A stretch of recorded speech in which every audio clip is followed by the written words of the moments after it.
Patrick Michael Duchik. Hi, did I say your last name right? No, ma'am.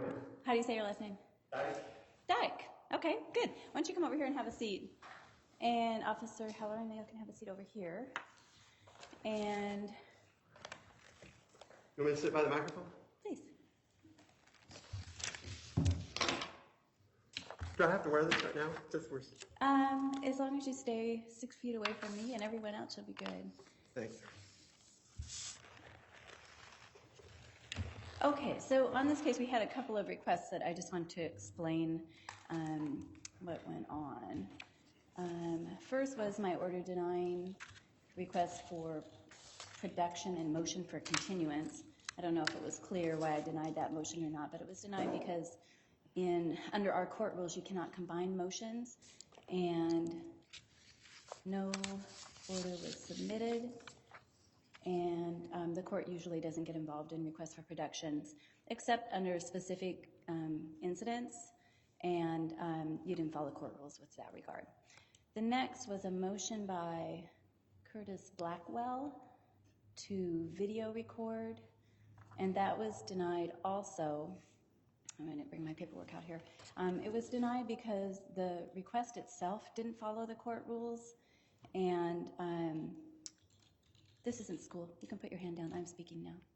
The request did not follow the court rules, so I was not convinced that the videographer would comply with the court rules in this case.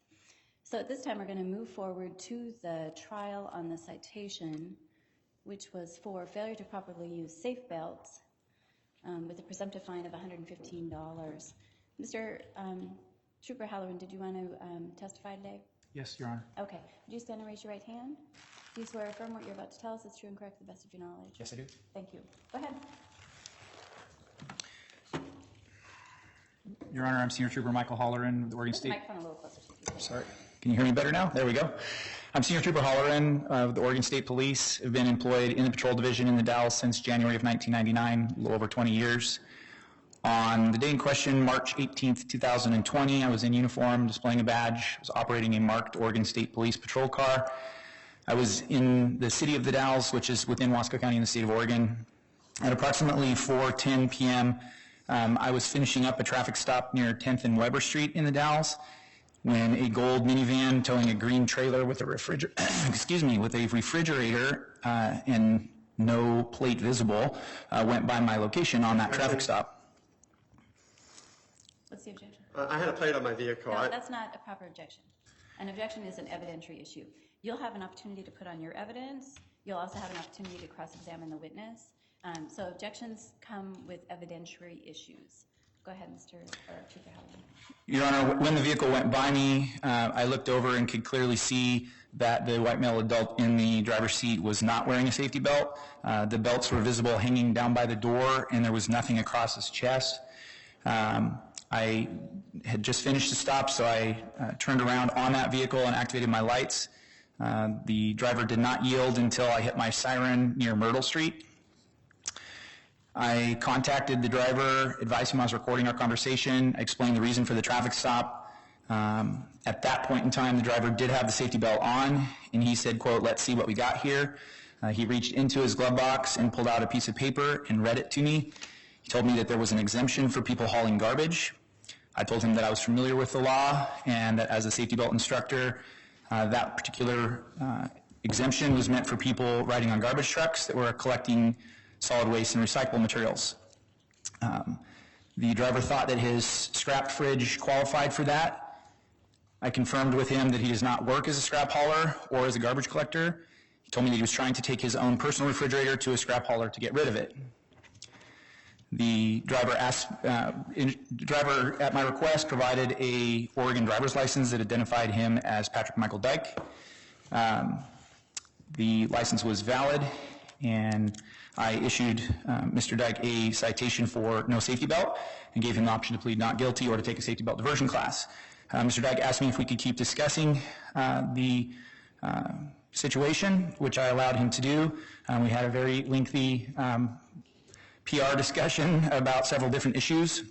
He told me that he was a student of the law and tried to explain why he thought he should be exempt. It is important to note that Oregon by Statute 811.215 specifically says that any person who's collecting solid waste or recyclable materials in the regular course of work is exempt from the safety belt law. Which subparagraph is that? 811.215. And the subparagraph? I think 11. I'm not 100% sure on that, Your Honor. I'd have to look it up. Oh, I think, okay. But it does say in the regular course of work, which is referring to garbage collectors that are getting in and out of their garbage trucks at 10 to 15 miles per hour during their regular course of duties. It's not referring to a citizen or a scrap hauler that is driving a refrigerator across town at 35 miles per hour. I did later come across Mr. Dyke purely by accident in a completely different area of town near 8th and Snipes with the refrigerator out of his trailer on the corner of the street. It was partially in the road. Mr. Dyke saw me and then began backing up to it, and I was trying to figure out why he was unloading it there, and he told me that he was just readjusting the fridge. It's probably going to become relevant, Your Honor, that Mr. Dyke did, in fact, request discovery through the Department of State Police General Headquarters. I have some letters here that were dated July 23rd, back and forth, from Holly Bolton of the Oregon State Police to Mr. Dyke, explaining how much that costs and what he would need to do to get that done. And it doesn't appear that he followed through with that. But I have those letters and emails if you'd like to see them, Your Honor. Okay, I don't know. That's all I have at this time. Thank you. Did you have questions of the trooper? Of who? The trooper? Yes, ma'am. Yes, Your Honor. Go ahead. Mr. Holloran, how do you pronounce your name? That's correct, sir. Holloran. Do you sometimes issue citations in the regular course of your work? Yes, I do. Do you only issue citations in the regular course of your work? Yes. You're not paid right now to come here? Oh, I'm sorry, I misunderstood your questions. Do you only issue traffic citations in the regular course of your work? I think you should restate the question. Okay, to start over. Do you issue citations in the regular course of your work? Yes, I do. Do you only issue citations in the regular course of your work? Yes, I do. Okay, you attended to a motorcycle accident. You were there to negotiate traffic and secure the area. Correct. You did more than just, I doubt, did you issue a citation on the man that died? I think the problem is that your question isn't clear. So the answer to the question, do you only issue citations during the course of your work? If he answers that yes, that means that he doesn't issue citations at church on Sunday. He doesn't issue citations by watching people pass by his home. Do you sometimes have other functions other than issuing citations? Yes. Okay. So even though you have duties that go beyond issuing citations, you do issue citations in the regular course of your work? Correct. Okay. You seem to be familiar with 811.215. Do you know how long that has been in existence? There was a addition to that particular law. It was a Senate bill. I want to say 1334. I don't remember the exact date, sir. I'm sorry. Okay. Are you familiar with the 1991, is it promulgation or version of 811.215? I wasn't working in 1991, so no, I'm not familiar. I have a copy of it here. In 1991, Sir, you need to ask questions, not make statements. I have a paper here. Do you agree that in 1991, 811.215 bore the title of exemptions from child safety system requirements? I was not aware of that. Okay.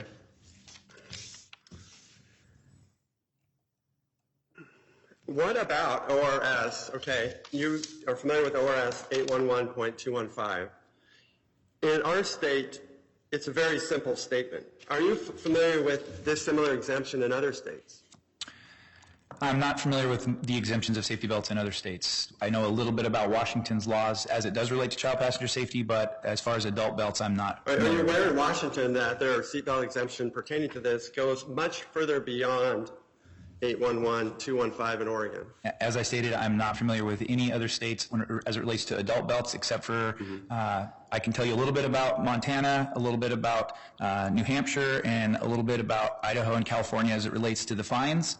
But as far as the exemptions, I'm not familiar with any of those.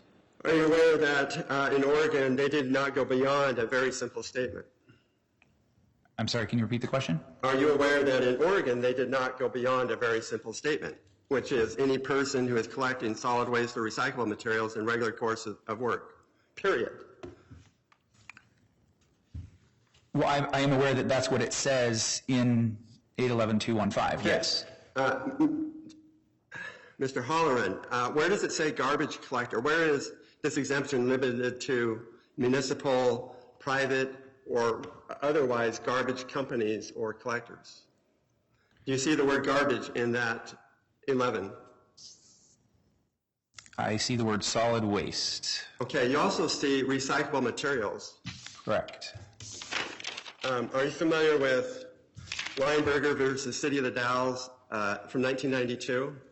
No, I'm not. What's the site on that, sir? Pardon? What's the site? It says Weinberger versus City of the Dalles, LUBA number 92-117. Is that enough? Land use, so it's a land use decision? Okay. It's a appellate matter. Well, what's the appellate site? It says OR point LUBA 93092 or LUBA 1992. Okay, so that's not an appellate site. Go ahead. Are you aware in this case it says the materials recycled include cardboard, glass, tin, mixed paper, newspaper, metals, appliances, and used motor oil? I'm not familiar with that, but those are things that I do also consider recyclable materials, yes, sir. Do you consider appliance potentially a discarded, unwanted appliance as a recyclable material? I do consider it a recyclable material, yes. You stated that this was my personal refrigerator. I don't recall that. It was not my personal refrigerator. Is that a question? How did you... So I wanted to get the discovery so I didn't have to guess. What did I say to indicate it was personal? At the time of the stop, I don't recall if you said it was your personal refrigerator or someone else's personal refrigerator, but it was not part of your work to haul it. You were simply helping someone else, taking it to a friend, or helping yourself take it to a friend. Are you aware of do you recognize this that I showed you? Yes, sir. And this is a business card. Do you remember what it says? I don't recall the business card being on it when you showed it to me. It was. I showed you this with the business card. Sir, just ask a question. You can testify in a minute. Are you aware that this business card says scrap happy? Like I said, I don't recall the business card. Are you aware that this business card says recycling, repair, cleanup, salvage? I do not recall seeing the business card, sir. Okay. Did my vehicle have a license plate? It did? Did my trailer have a license plate?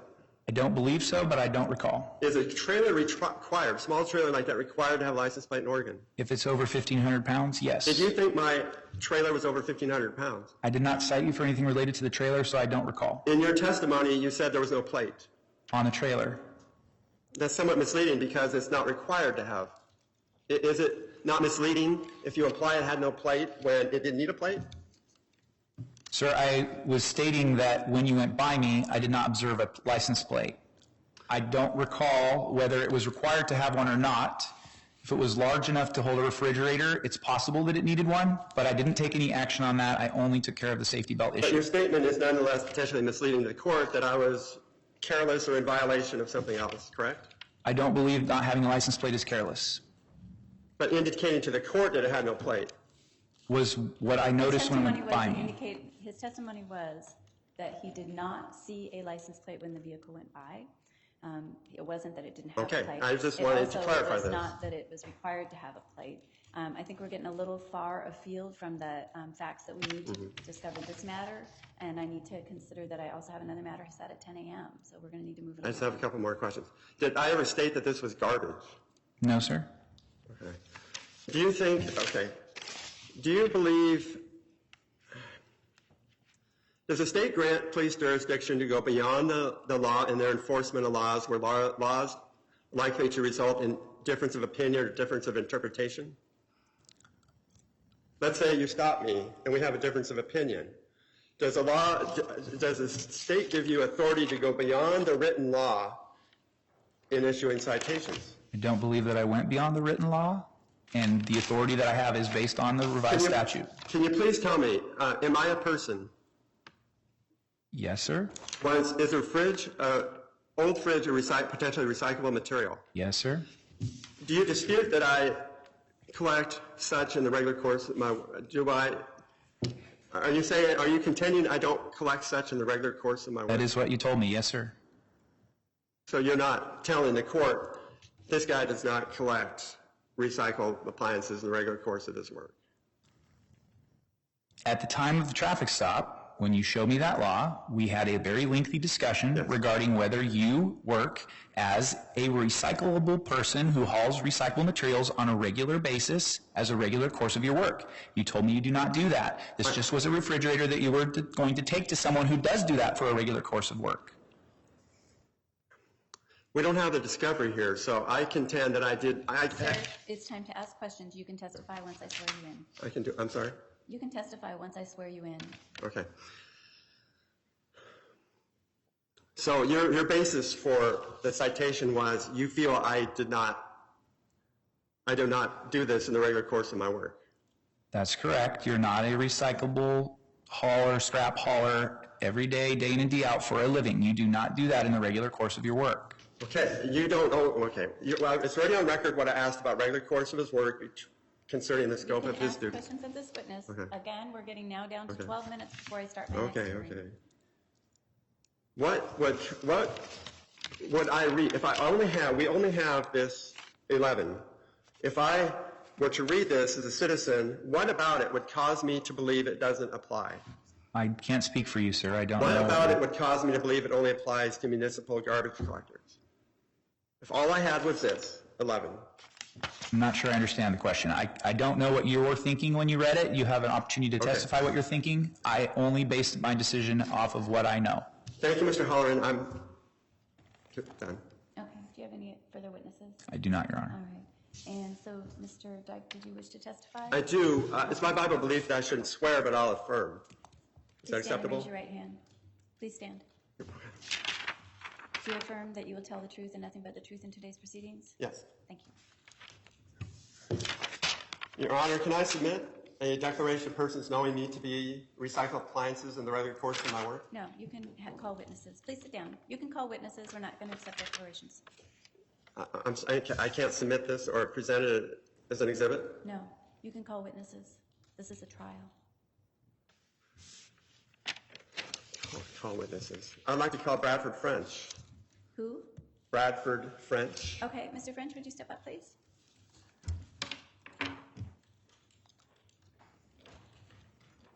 Okay, you come right over here. I'm going to swear you in. I'm going to have you come to the witness stand. Cover your nose, please, with your mask. Do you swear or affirm what you're about to tell us is true and correct to the best of your knowledge? Yes. Thank you. Please have a seat. Right here? No, right here in the witness stand.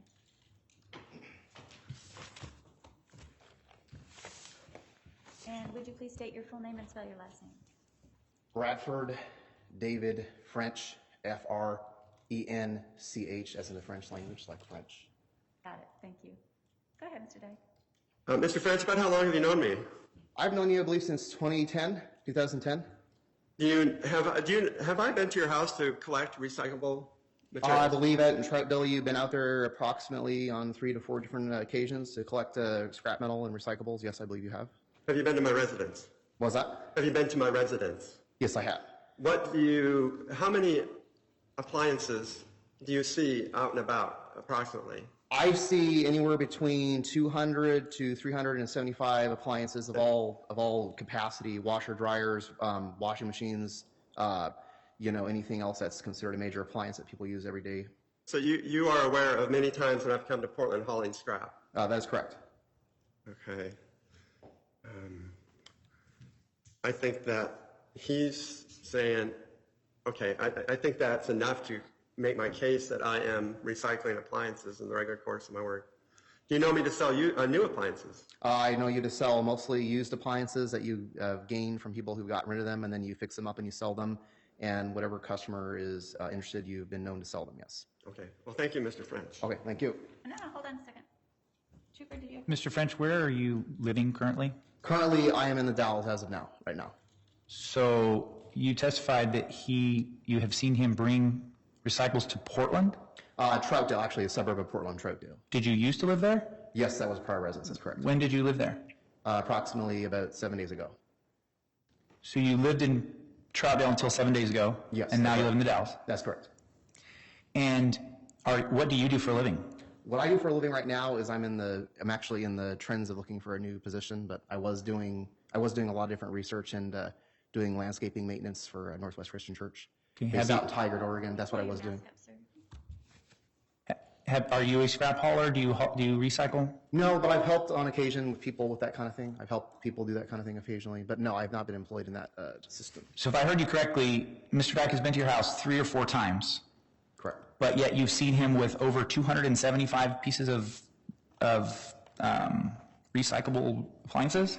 Well, metal things like that, random, washing machines, parts, things like that, you can haul off to the scrapyard for recycling. Whatever dealership takes it by law, according to Oregon law. That's at my house. That is at his house. It's at my house. At his residence in the Dalles. Oh, so you've been to his house 3 or 4 Yes. times and seen those items No, there? he's been to my house in Troutdale hauling off some scrap metal on different loads in Troutdale, but he has the appliances that are in the 275 estimate at his house in the Dalles.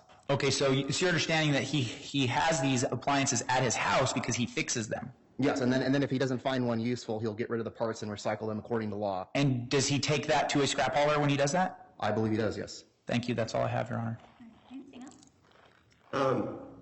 Mr. French, do you know me to haul stuff to Portland to the scrap? Have you seen my truck? Have I stopped by your house going to the scrapyard or coming back from the scrapyard? Yes, with metals and pieces in various times, yes, you have, yes. So you know me to deliver loads of scrap metal to Portland? Yes, you've done that when you've gathered them, and then you've also picked them up from people's houses, too, if they... You're aware that I sell subparts on eBay? Yes, I'm aware of this, yes. Thank you. Anything else? No, Your Honor. All right, you can sit down. Thank you. Okay, thank you. For the testimony?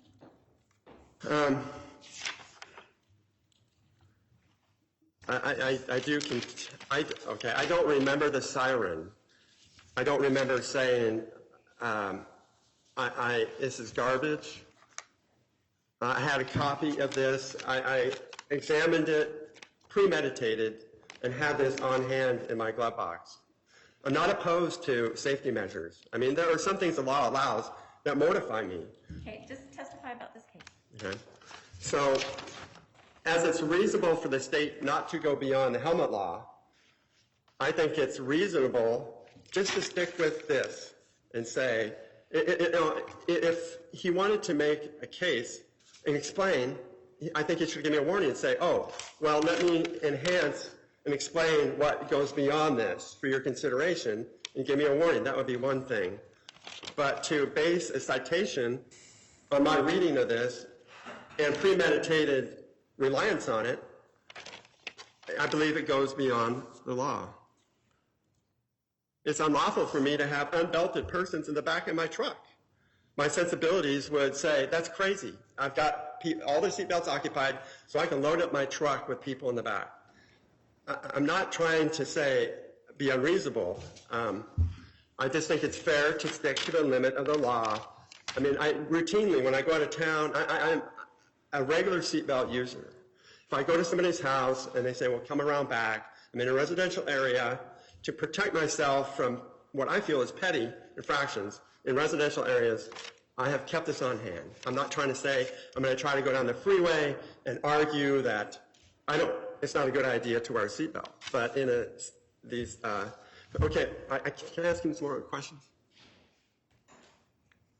You can call him as a witness if you like. Can I call Mr. Holloran as a witness again? Yes. Yeah, You're calling him as your witness. Go Okay, ahead. Mr. Holloran, if I was struck, from the side, the driver's side, right in my door, would my seatbelt protect me Hold on a from... second. That's not relevant. Okay. And like I said, we've now got another hearing about to start. Okay. So let's ask questions that are relevant to whether or not you violated the seatbelt law. Okay, would you give somebody a ticket if they were wearing only a helmet, flip-flops, and swimming trunks, riding a motorcycle on the freeway? Not relevant. Okay.